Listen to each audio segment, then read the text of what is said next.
அண்ணா வணக்கண்ணா. ஏற்கனவே நம்ம சேனலுக்கு ஒரு பதிவு கொடுத்துருக்கீங்க. இப்போது திரும்ப இது வீடியோ பார்க்குறவங்களுக்கு ஒரு சந்தேகத்துக்காக இந்த வீடியோ நம்ம எடுத்துக்கிறோம். ஒரு பண்ணைக்கு ஒரு வெற்றிகரமாக ஒரு பண்ணையை நடத்தணும்னா அதுக்கு நல்ல தாயாடுகளும் அதுக்கு ஒரு மாப்பிள்ளை கிடாவும் கண்டிப்பாக தேவை. அந்த தாயாடுக்கான தேர்வு முறை எப்படி இருந்தால் நல்லாயிருக்கும்? ஒரு குட்டி நீலவாளமாக ஒரு திடகாத்திரமான குட்டி நமக்கு கிடைக்கணும்னா தாயாடு போஷாக்கான குட்டி வேணும்னா தாயாடுகள் நல்லா இருக்கணும், அதுக்கு போடுற கெடாக்கள் நல்லா இருக்கணும். எப்படிப்பட்ட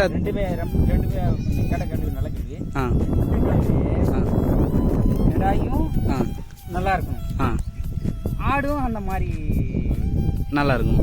அப்போ இருந்தால் அந்த குட்டி நல்லா இருக்கும். இல்லைன்னா இந்த நாட்டுக்கடாவும் ஆடு கொடி ஆடும் இருந்துன்னு வச்சுக்க அந்த இது விளங்காது. என்ன கேட்டிங்கன்னு வச்சுக்க அந்த நாட்டுக்கடா மாதிரியே அந்த குட்டி போடும். குட்டி கட்டைக்கால் பாஞ்சிரும், அந்த நீலவளமாக இருக்காது.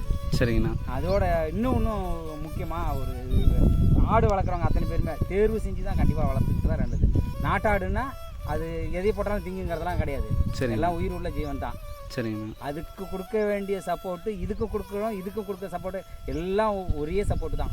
சரிங்கண்ணா. தனித்தனி சப்போர்ட்லாம் கிடையாது. சரிங்கண்ணா. நம்ம முன்ன சொன்ன அந்த பதிவில் என்ன காரணம் அது நாட்டாடு நாலு குட்டையாக இருக்கும், ஆடு நீராக இருக்கும், நீர் வளமாக இருக்கும், பயிர் உழுந்து போய் நீர் வளமாக இருக்கும். இது அப்படி இல்லை, பயிர் விழாது, ஆடு நீட்டு போக்காக இருக்கும்.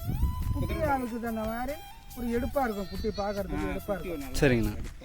எடுப்பாக இருக்கும், பார்க்குறவங்களுக்கும் அடுத்தவங்க கண்ணுக்கு பார்க்கறதுக்கும் இது நல்லா வளமாக இருக்குது. ஆடு அதுக்கு இது கிடாவும் வளமான கிடாலாக இருக்கணும், ஆடு அதுக்கு ஏற்ற கொடியாடாக இருக்கும். சரிங்கண்ணா.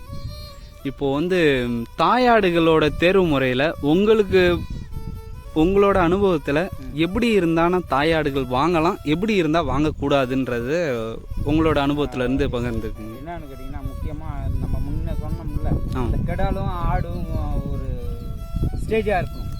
சரிங்கண்ணா. பல்லுப்பட்ட கிடாலாக இருந்ததுன்னா அதனுடைய அந்த ஆடு பலம் பட்டுதுன்னா அந்த குட்டி நல்ல வீரியமாக இருக்கும். சரிங்கண்ணா. இல்லைன்னா பல்லுப்பட்டனுடைய கிடானுடைய வீரியம் குட்டி போக்காக இருக்கும், நல்ல வீரியமாக இருக்கும். அதே குட்டி பல்லுப்படாத அந்த சுணக்கமாக இருக்கும், நீட்டு போக்கா இருக்காது. பார்த்தீங்கன்னா அந்த ஆட்டை மெரிச்சிட்டுனா அதனுடைய குட்டி வேகமாக இருக்கும், வேகமாக போகும்.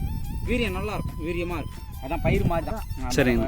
பயிர் வைக்கிற பயிர் எப்படி வீரியமாக இருக்கோ, புது விதை எப்படி வீரியமாக இருக்கோ, அந்த மாதிரி தான் ஆடு வரும். அது மாதிரி இளம் ஆட்டுக்கு நல்லா ஒரு 6 பல் கெடா போட்டாவும் நல்லா குட்டி நல்லா நீலவளமாக 2 பல்லுக்கு மேலே உள்ள கடாய் நல்லா நல்லா 2 பல்லுலேருந்து 6 பல்லு வரைக்கும் தான். கடை ஏறி போச்சுன்னா அந்த கடாலுக்கு மவுஸ் கம்மி தான். சரிங்கண்ணா. கடை ஏறினாலே அது வயசானதா, அந்த கடை ஏறி போச்சுன்னா அதுக்கு மவுஸ் கம்மி தான். ஆடு கடை ஏறி வச்சிருக்கலாம். சரிங்கண்ணா. ஆடு ஈத்து ஆடு கடை ஏறி வச்சிருக்கலாம்.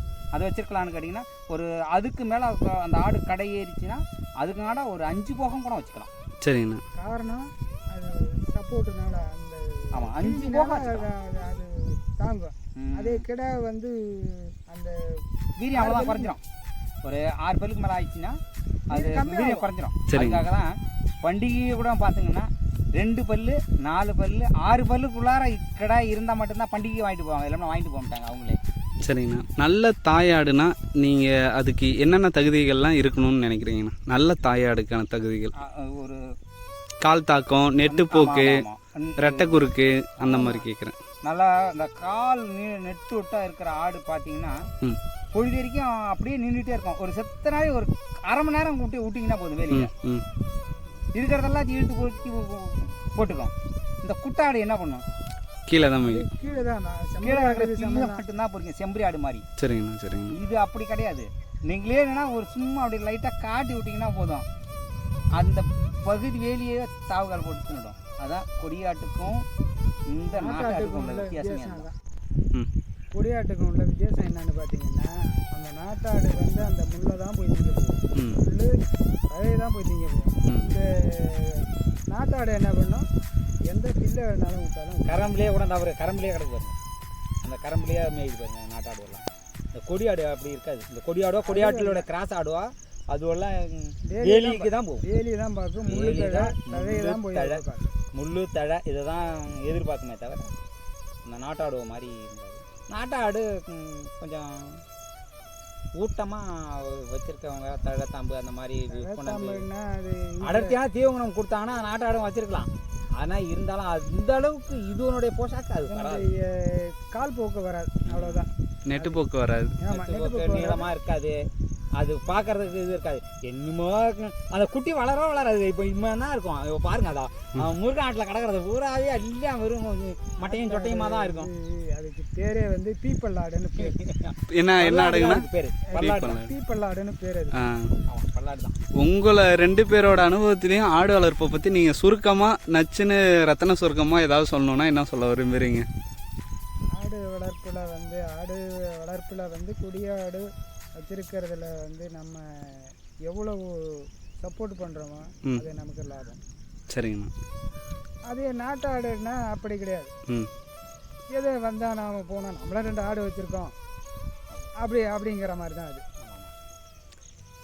தாயாடுகளை நல்ல முறையில் கொடியாடு இல்லை கொடியாடு கிராஸாக வாங்கி வளர்த்துறது ரெண்டுமே இருக்கலாம், நல்லதுன்னு சொல்ல வரீங்க. கொடியாடும் இருக்கலாம், கொடியாடு கிராஸாகவும் இருக்கலாம். சரிங்கண்ணா. கொடியாட்டை விட கொடியாட்டு கிராஸ் இருக்கு பேர், அது நல்லாவே இருக்கும். சதக்கட்டாக இருக்கும். ஆமாம், சதக்கட்டாகவும் இருக்கும். பார்த்தீங்கன்னா பால் வளர்த்தே ஆகும். உடம்பு வந்து அந்த குதிரை உடலாவே இருக்கும், வைக்காது, உடம்பு வைக்காது. அந்த நாட்டு கிராஸில் வருது பேர் கொடியாட்டு கிராஸ். அது திட்டமாக இருக்கும். வேலிகாடு அதை பாருங்க, வேலிகிலையும் மேயும், சமயத்தில் அது தரையிலையும் மேயும். சரிங்கண்ணா, நன்றிண்ணா.